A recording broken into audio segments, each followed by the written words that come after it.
Hello. Um, yeah, I haven't made a video for a while, have I? Yeah, that's because I've been really ill. Um, like this winter, I've caught every bug, every cold, cough, every flu. You know, I've caught it several times over. It's like I managed to fight off one bug or flu, and then straight away get another one. And it's just like, oh God, give me a break. Um, well, I say I caught every flu. I haven't caught the coronavirus yet. Thank God. Fingers crossed that I don't catch that. Um, but yeah, so I've been literally really ill and I've been stuck in for months. Um, I'm feeling a bit better now, still a little bit sniffly, but I'm feeling much better bug wise. I'm just very, very exhausted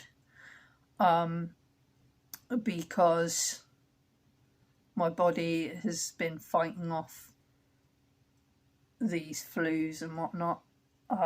Used all the energy for that.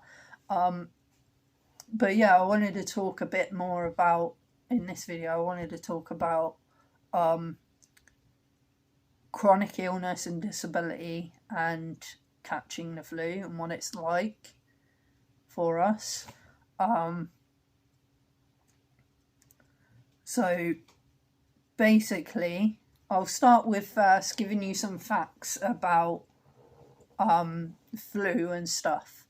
The flu itself can lay dormant in a person without symptoms showing for something like 4 months, I think it was. It can also lay dormant in a person without symptoms or after symptoms are gone for up to 4 months. So roughly for 8 months you could have flu.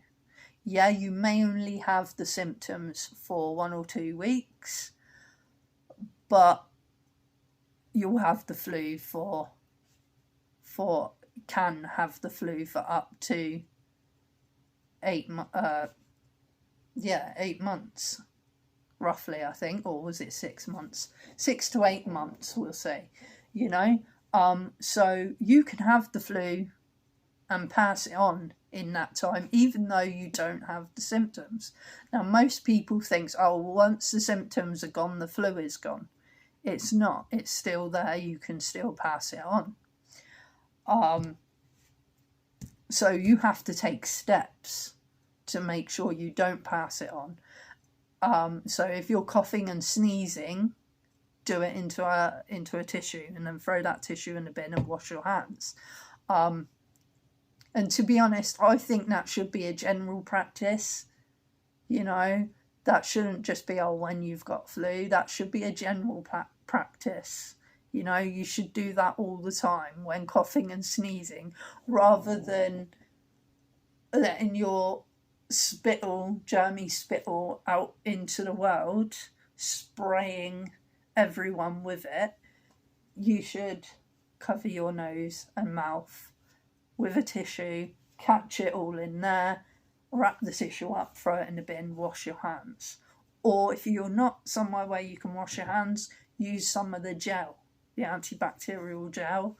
I have a few bottles of that, which I'll be using now because I'm literally scared of the coronavirus. But so yeah, take measures to stop your germs being spread.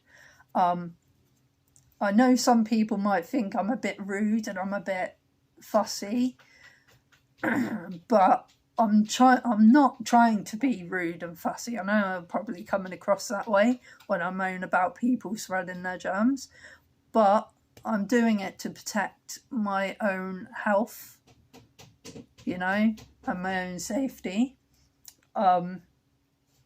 So, much like anyone else would protect their own health and safety. Excuse me.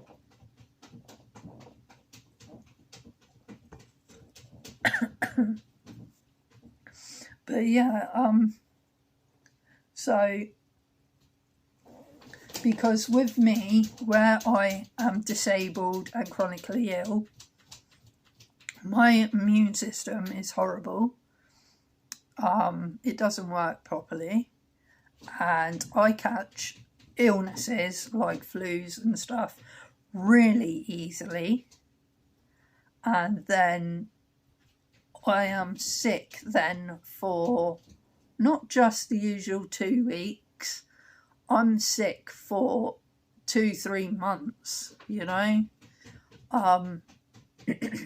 because the flu then wreaks havoc in my body and causes flare-ups of my symptoms to do with the chronic illness and disability. I've had issues before with my heart because I've caught an illness like flu. I had to be rushed to hospital in an ambulance one day because my heart went crazy with palpitations, and I was getting chest pains and stuff like that. And they did all the tests and they said, yeah, what's happened is you've caught an illness like a flu or something, and it's caused your heart to have a funny 5 minutes, basically. And I was like, right, okay. So, you know what I mean? So a flu can do that to me. I don't want to be in hospital every time I have a flu, or I don't want to have the flu at all, to be honest. You know, so this is why I'm funny about it, and I'm like, don't pass your germs on, you know. And how difficult is it to cough or sneeze into a bit of tissue? You know, it's not difficult. It's actually more polite. And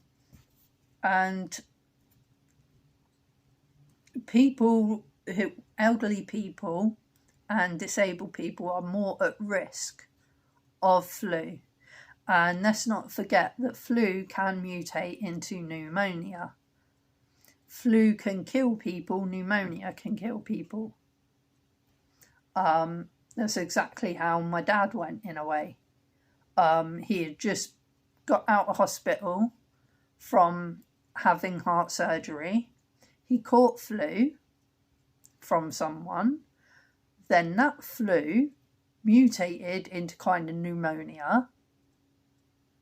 Then everything that had been done to fix his heart had been ruined by the illness, by the flu and the pneumonia. And then he ended up in hospital again. Well, he ended up dissecting at home. His aorta dissected, which, as I've explained in other videos, the aorta is the main artery that runs through the body from the heart down through the body. And if that dissects, it is fatal. You're very, very lucky if you survive it, you know. So my dad's aorta dissected and he died. Now, if he hadn't have caught the flu, it wouldn't have mutated into pneumonia, and it wouldn't have affected his heart in the way it did. So he may have survived, he may have lived. But, you know, so this is why I say don't spread your germs, you know, because you never know who has a disability, because some disabilities and chronic illnesses are invisible. You know, you can't see them. So snoffing. Yeah, that's what it's called now. Coughing and sneezing in one. Snoffing. So if you snuff, oh God, if you snuff all over everyone, you never know. You could end up killing one of them people. So like if you're on a bus full of people and you snuff all over them, you could give most of them people flu and they'll be fine. They'll stay in bed for a few weeks and then they'll be fine. But one of those people may have an invisible illness or invisible disability, or one of them may be elderly and you may kill that person without knowing it. I know it sounds harsh and it sounds a bit dark of me to say that, but that is the reality, really. You know, flu kills people. I know it's not as bad as it used to be years ago, but still, flu can kill people. So we need to stop spreading our germs, you know. And I know, I know people will get funny with me for saying it, and I know people do get funny with me when I sort of like that with them when they're coughing and sneezing. But like I said before, I'm doing that to protect myself and my own health and safety, my own life, you know. So, and like I said, flu or a cough or cold affects us differently than it affects able-bodied people. With me, if I catch a flu or a cough or cold, I'm down for months. And you imagine the flu, imagine it 100 times worse. I can't breathe properly at all, struggle to breathe. I cough so hard that I tear all the muscles and ligaments and stuff in my shoulders, my neck, my ribs. Because of the Marfan syndrome, all that stuff is weakened anyway. So, and with Marfan syndrome as well, a heavy cough or a sneeze can cause damage to the neck, it can cause damage to the ribs, it can cause damage to the heart and the aorta. I've known of people aorta splitting or dissecting or tearing because they've sneezed too hard, you know. So this flu, when it's in someone with a disability, it goes beast mode, you know. It's horrible. It's imagine being hit by a car or a bus or whatever at full speed, and imagine the pain you would get from that, and imagine the exhaustion and muscle aches and pains you would get from a heavy workout, and the cold and flu times 10. Imagine that all together in one. Imagine having that all together in one. That's kind of what it's like. That's the best way I can explain it. And that's what it does. And literally, I feel like I'm dying. I know men say when they've got a cold, oh, I'm dying. You know, that's man flu. Men are like that. They like to whinge. They like to milk it. No offence, men. Sometimes you got to. But, you know, and then of course, after the flu has gone, after the symptoms are gone, I'm still not well.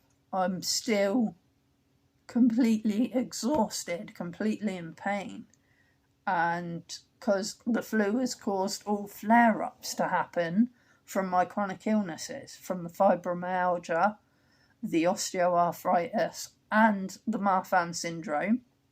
And it also has effect on my autism and my sensory processing issues, and stuff. So it's horrible, and trying to recover from it is really difficult, and it takes a long time to recover. I've been stuck indoors for months and months. I've had a few little trips out, like I went over across the road to visit my friend. he was having a little moving in party the other day, and I thought, oh, I'll pop across, we'll hang out, and hopefully it'll be alright. I got there and sat chatting for a while and hanging out, and then I just felt completely exhausted.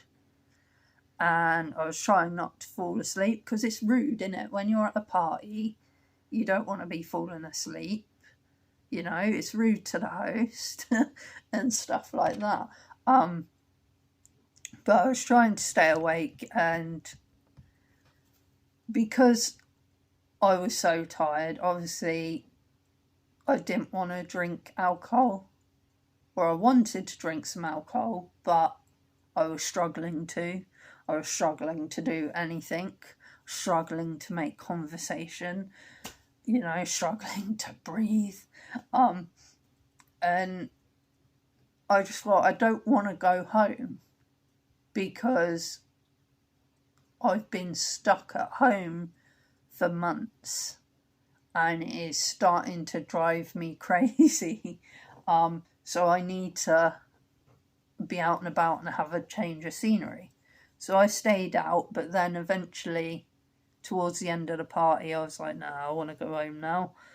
And managed to get home before I fell asleep, and just got straight in and passed out and fell asleep. Because the problem with me is when I'm in that mode where my body's in shutdown and my mind's in shutdown, literally it is like a computer shutting down, a computer crashing. Freezes, you can't get it to do anything. You have to switch it off at the wall, switch it back on. And the problem with that is, if I'm out and about and that happens, it has happened quite a few times before, where it happens suddenly sometimes. And 1 minute I'm walking along, the next minute my body shuts down and I'm just like, no, I can't move, I can't walk anymore, I can't do anything, and then I fall asleep. And when that happens, it's very difficult to wake me, because it's literally like my body has no energy left. My body cannot move. It goes limp and floppy, and my muscles won't work, and I'm screwed.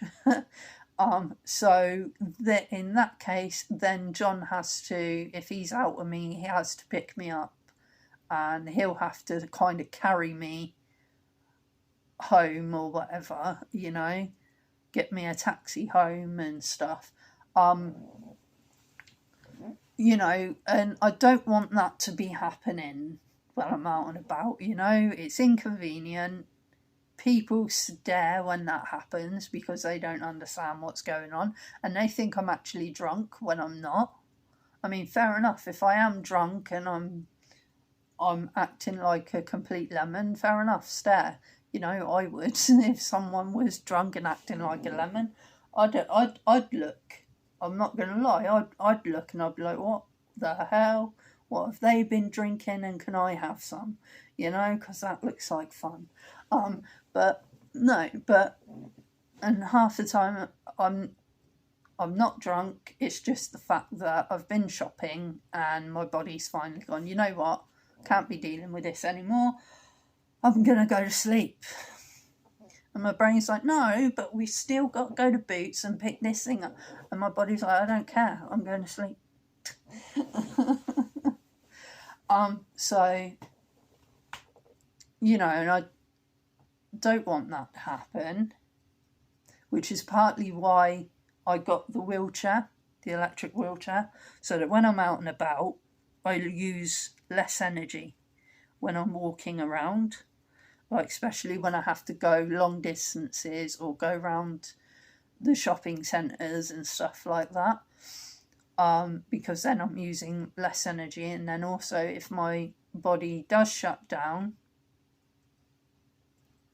then I'm more safe in a way, because if I'm up walking and my body shuts down, then I'm only going to fall to the ground and hurt myself. Whereas if I'm sat in a wheelchair, I'm already sat down comfortably and safely, so I'm not going to fall anywhere. Although there is the risk that I'd accidentally steer it into traffic or something, but you know. But yeah, so I think I've rambled on a bit. My brain isn't working at 100% at the moment. But yeah, anyway, so flu and germs, don't spread them. Cough into a tissue, put it in the bin, wash your hands. It's not that difficult. It's easy to do. And if you're not somewhere where you can wash hands, carry a little bottle with the sanitizing gel on you. That kills flu germs. So squeeze a little bit of that on you, and there you go. And you can get the non-alcohol ones. So if you're worried about alcohol, you can buy the non-alcohol ones. And I think, and so they're quite good. So just a little squeeze of that, and there you go. And some of them actually smell quite nice, to be honest. You can even get the moisturising ones as well. So, but yeah, I've lost all train of thought again. But yeah, anyway, today I'm going out. Hopefully I'll be fine when I go out. John's coming with me, so if I do pass out, he's there to help. Knowing him though, he's been ill as well. He's had bronchitis, so quite badly. So he's been recovered from that. That's been gone for a couple of weeks, but he's still had a few little coughs and tickles in his throat and cold and whatnot. So he's probably a little bit exhausted himself after all of that. But today we're going to go out because there's a few things we've got to do, and I've got to get out of the flat, because if I stay in here anymore, we're going to have a here's Johnny moment, Going to go all Jack Nicholson with a knife or an axe or something, Gonna go completely mad. So it'd be nice to get out for the day, and we've got to go around town and look at a few things. I've got to look at a new cooker, because my cooker is breaking down. It's very old, and there's a burning smell coming from it when I use it.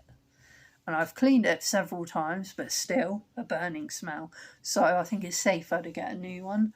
So going to have a look at new cookers today, and John wants to look at a desk for himself.